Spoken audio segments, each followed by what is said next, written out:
आज पढ़ेंगे सिविक्स में पार्लियामेंट सिंबल ऑफ डेमोक्रेसी। संसद जो एक चिन्ह होता है किसका, डेमोक्रेसी, प्रजातंत्र का। चलिए इस चैप्टर में हम लोग क्या क्या समझेंगे डिस्कस कर लेते हैं। Reading objectives, features of the parliamentary government, क्या है संसदीय शासन प्रणाली की व्यवस्था। फंक्शन ऑफ द पार्लियामेंट, क्या इनके कार्य हैं। Lok Sabha, house of people, speaker जो अध्यक्ष होते हैं। The Rajya Sabha, council of states, the president, the vice president, prime minister and council of ministers. इन सब के बारे में हम लोग वीडियोस से डिस्कस करेंगे। ओके, आगे देखते हैं हम लोग। The constitutions of India provides a parliamentary form of government. तो ये संविधान, हमारा जो भारतीय संविधान है, ये संसदीय शासन प्रणाली के हिसाब से सरकार का चलाता है, सरकार चलती है। President is the head of union executive and prime minister is the head of cabinet councils of ministers. Presidents जो होते हैं यूनियन एग्जीक्यूटिव के हेड होते हैं, और प्राइम मिनिस्टर क्या होते हैं, ये हेड होते हैं कैबिनेट के, काउंसिल ऑफ मिनिस्टर्स के। सारे मिनिस्टर्स के हेड होते हैं prime minister. The role and the function of parliament, इनका जो रोल्स है, काम है, क्या कर्तव्य है पार्लियामेंट का, और फंक्शंस क्या है इनके। Assumes great significant in democracy, ये ही सब निर्भर करता है हमारी डेमोक्रेसी पे, इट मीन्स प्रजातंत्र पे। द टर्म्स पार्लियामेंट, ये जो टर्म्स है parliament is usually associated with the British system of parliamentary government. ये कहाँ से लिया गया, ब्रिटिश सिस्टम से लिया गया है। पार्लियामेंट्री गवर्नमेंट, संसदीय शासन प्रणाली, a system which has influenced the development of representative assemblies in many parts of the world। ये जो सिस्टम है संसदीय शासन प्रणाली का, बहुत सारे देशों में है, ठीक है, बहुत सारे देशों में है। जैसे अमेरिका में भी पार्लियामेंट्री सिस्टम है, उनको कांग्रेस, वहाँ की संसद को कांग्रेस कहते हैं, ठीक है। A system which has influence the development of representative, जहाँ पे डेवलपमेंट होता है, विकास होता है किसका, रिप्रेजेंटेटिव्स असेंबलीज़ का, in many parts of the world, बहुत सारे देशों में ये सिस्टम लागू है। अब हम लोग थोड़ा सा इसको देखते हैं, इनरिच योरसेल्व्स। हम लोग आसपास बहुत सारी चीज़ें सब देखते रहते हैं। Qualification and disqualification of A member, कैसे मेंबर्स क्वालिफाई होते हैं, कैसे डिसक्वालीफाई होते हैं, यानी उनको चुना जाता है और उनको हटाया जाता है। In order to be chosen as a member of Rajya Sabha और द स्टेट लेजिस्लेटिव काउंसिल्स, जब किसी मेंबर्स को चुना जाता है राज्यसभा या फिर स्टेट लेजिस्लेटिव काउंसिल्स, जो सेम ही नेम है, a person must not be less than 30 years of age. सबसे पहली प्राथमिकता तो वो 30 वर्ष का होना चाहिए। Other qualifications are same as that of a candidate for a membership of the Lok Sabha और the state legislative assembly is, और जो अन्य हैं वो दोनों के ही सेम है, यानी लोकसभा और राज्यसभा के। ही और she should have attend the age of 25, state Lok Sabha में क्या है 25 है, और राज्यसभा में क्या है 30 है। ही और she should not be holding an office of profit, किसी भी फ़ायदे के लिए ये सिस्टम को ज्वाइन नहीं करेंगे, other than those of ministers और डिस्प्यूट मिनिस्टर, डिप्टी मिनिस्टर, या मिनिस्टर या डिप्टी मिनिस्टर किसी भी फ़ायदे के लिए, प्रॉफिट के लिए, पर्सनल फ़ायदे के लिए नहीं ज्वाइन करेंगे। ही और she should B of sound mind, बहुत ही अच्छा साउंड माइंड होना चाहिए, शार्प माइंड होना चाहिए। ही और she should be an undischarged is insolvent, किसी भी मामले में ये लोग कोई केसेस ना हो इनके ऊपर, ऐसी कोई भी प्रॉब्लम ना हो।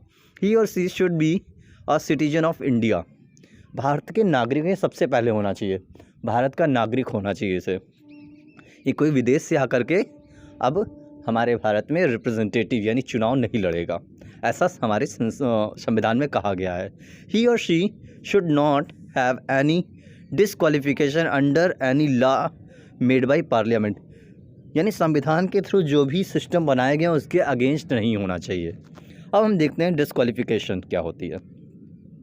The representations of people act disqualifies a person from the membership of a legislature, यानी विधानसभाओं में जो मेंबर्स हैं वहाँ भी इनका अगर नहीं है तो डिस्क्वालीफाइड हो जाते हैं। If he has been found guilty of certain elections offence और करप्ट प्रैक्टिस इन इलेक्शंस, अब इनको हटा दिया जाएगा कब?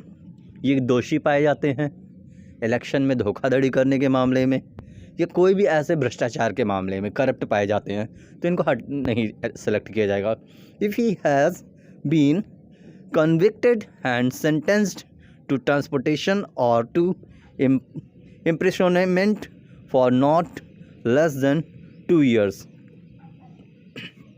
If he has been convicted, इसमें किसी प्रकार का कोई दोष नहीं होना चाहिए, है ना, नहीं तो इनको हटा दिया जाता है।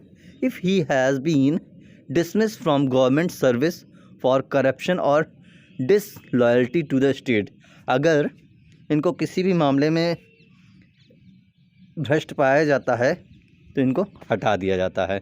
सो ये कुछ है क्वालिफ़िकेशन और डिस्क्वालिफ़िकेशन मेंबर्स ऑफ पार्लियामेंट में जाने की, यानी लोकसभा और राज्यसभा में एंट्री के लिए। आगे हम लोग features of the parliamentary government, क्या फीचर्स हैं, क्या क्या होता है इसमें, देखते हैं हम लोग। The parliamentary government is also known by 2 other names, इनको 2 अन्य नामों से भी जाना जाता है। कौन कौन से? दीज आर रिस्पॉन्सिबल गवर्नमेंट, ये एक बहुत ही रिस्पॉन्सिबल गवर्नमेंट होती है, एंड कैबिनेट गवर्नमेंट, और कैबिनेट मिनिस्ट्री भी होती है। It is called cabinet government because, इनको कैबिनेट गवर्नमेंट क्यों बोला जाता है?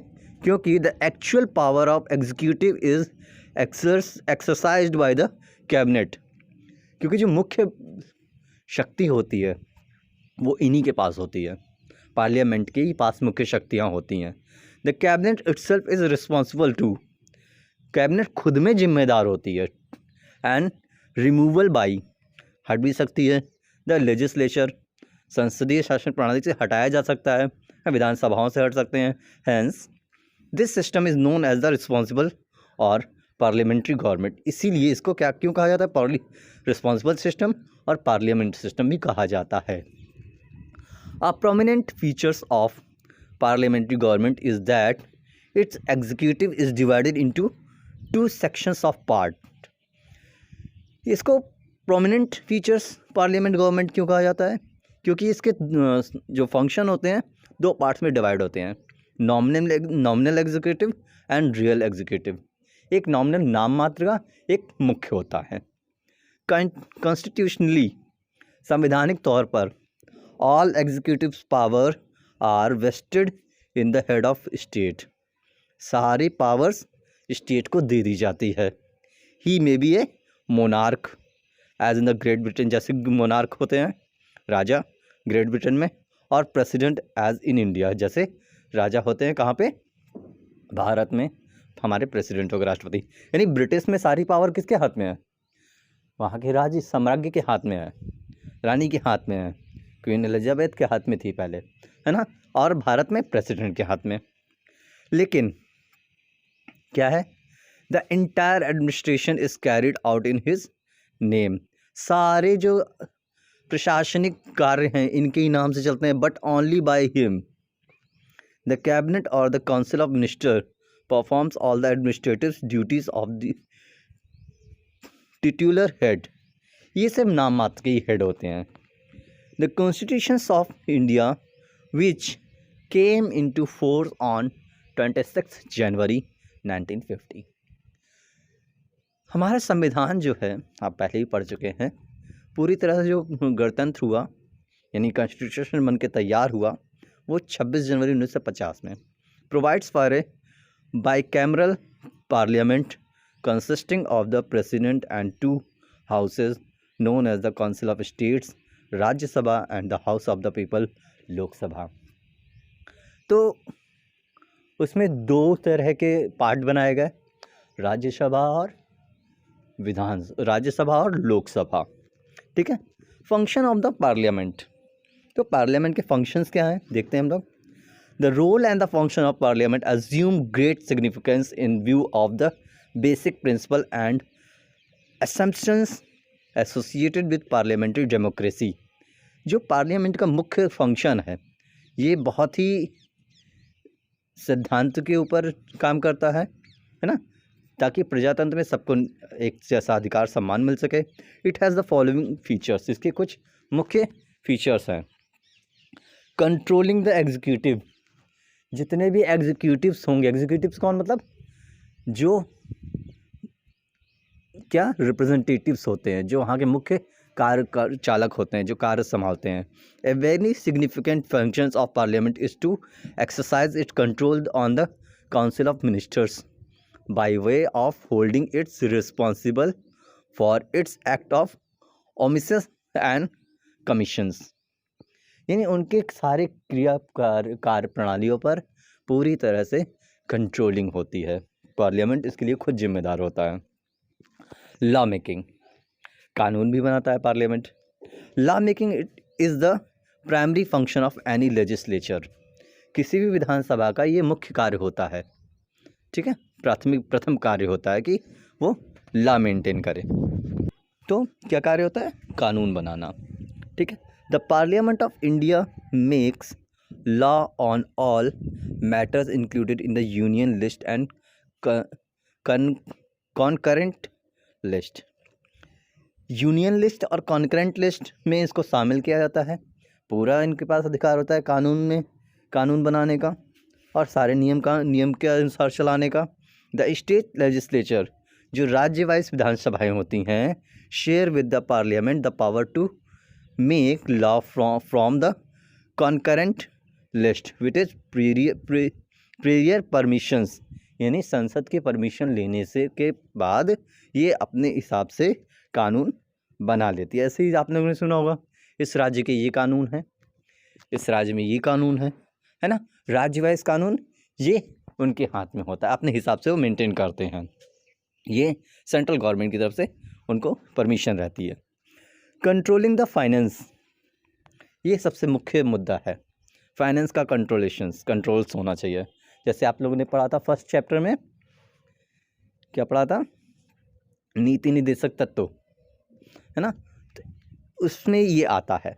The parliament particularly the Lok Sabha, इसमें सिर्फ लोकसभा की बात की जा रही है, exercise substantial functions in the domain of finance, यानी आर्थिक चीज़ों के प्रति इनकी जिम्मेदारी होती है।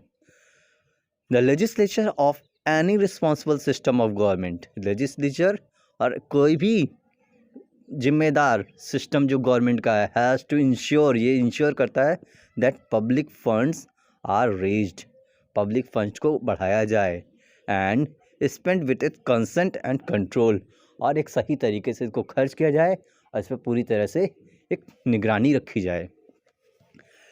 Raising deliberations as an organ of information, जैसे ही एक महत्वपूर्ण अंग है पार्लियामेंट का, has a formidable role to play, और बहुत ही मुख्य भूमिका निभाता है। All the importance administrative policies are discussed on the floor of the parliament, सारे भी महत्वपूर्ण मुद्दों को यहाँ पे डिस्कस किया जाता है, so that not only the cabinet gets the advice of the parliament and learn about it lapses, but the nation as a whole is enlightened about serious matter of public importance। क्या कह रहा है बच्चों, ना केवल parliamentary system यानी संसदीय की सारी चीज़ें इसमें डिस्कस की जाती है, बट लेकिन यही नहीं, देश में क्या चल रहा है और भी कई सीरियस मैटर को, मुद्दों को भी यहाँ डिस्कस किया जाता है। तो हर एक पॉइंट से बहुत ही इम्पॉर्टेंट है। कॉन्स्टिट्यूएंट फंक्शंस, जो संवैधानिक कार्य क्या है इनके, parliament is the only body, parliament ही एक ऐसी बॉडी है अंडर द कॉन्स्टिट्यूशन, संविधान के अंदर, ए proposal for amendment can be initiated in either house of parliament. ये जो पार्लियामेंट है, ये कोई भी संशोधन, संविधान का संशोधन जो होते हैं, अमेंडमेंट होते हैं, इसको करने का इनको अधिकार है। ये हाउसेस में डिस्कस करते हैं और वो अधिकार संविधान के रूप में पारित हो जाते हैं। जैसे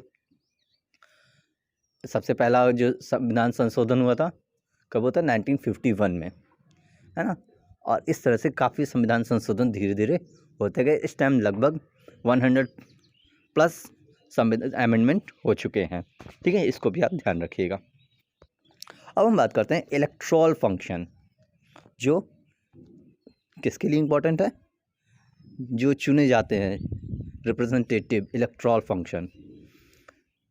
the parliament has some electoral function to perform, कुछ मुख्य इलेक्टोरल फंक्शन भी हैं। It takes part in the election of president and vice president of India, ये राष्ट्रपति और उपराष्ट्रपति के चुनाव के लिए होते हैं। It also elect various members to its committees, और वहाँ के जो कमिटीज़ के बहुत सारे मेंबर्स होते हैं उनकी भी चुनाव के लिए इंपॉर्टेंस होते हैं। And the presiding officers and deputy presiding